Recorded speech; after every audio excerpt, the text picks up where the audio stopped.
Hidden Treasures by Harry A. Lewis, Section 11, Robert Bonner. Of all the newspaper editors we have ever read, possibly Robert Bonner is the most enterprising. He was born in Ireland in the year 1824, and at the age of 16 came to Hartford, Connecticut. He had an uncle here who was a farmer, but Robert aspired to own a paper and drifted into the office of the Hartford Courant. Robert Bonner determined to own a paper.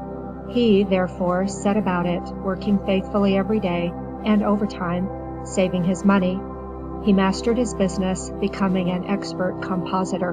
In 1844, he went to New York and obtained employment on the Mirror. He was entrusted with the oversight of the advertising department, and it was soon seen that he had a decidedly fine taste in the arrangement of this line, a feature which has undoubtedly had much to do with his wonderful success later. He was also at this time a correspondent of the Hartford Courant, also newspapers in Boston, Albany, and Worcester. About 1851, he bought out the Merchant's Ledger, a paper devoted to the commercial interests of the country. This he transformed into a family story paper and christened it the New York Ledger. Fanny Fern was just appearing in the columns of literature. Bonner offered her $1,000 to write a story for the Ledger, enclosing his check for the amount. As this was a very high price in those days, of course she accepted.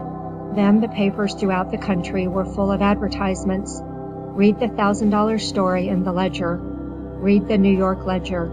Some people said, well, first-class journals don't use such flashy ways of inducing people to subscribe. They rely on the merits of their paper. Bonner heard this and began to study how to overcome this tide of sentiment. There was Harper's Weekly. No one questioned its respectability. The Harpers never indulged in any flashy advertising, but soon the people were surprised to see in all the leading papers, "Buy Harper's Weekly." As no one imagined that Bonner had paid for the advertising, they attributed the advertisements to the necessity Harper's felt through the rivalry of the Ledger. This sort of enterprise cost, but it convinced people that respectable journals advertised, as did the Ledger.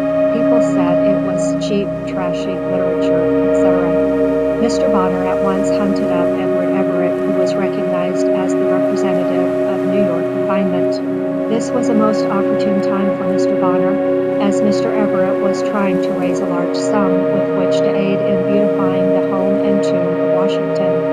Mr. Bonner engaged Mr. Everett to write a series of articles on Mount Vernon, giving in return his check for $10,000 to be applied toward the Everett Fund for the aid of the association. Probably Mr. Everett would have refused to write at any other time, but Bonner took advantage of circumstances, always. He next secured George Bancroft, the eminent historian. Then followed Horace Greeley, James Gordon Bennett, and Henry J. Raymond. When such lights of journalism would write for the Ledger, what could lesser country editors say?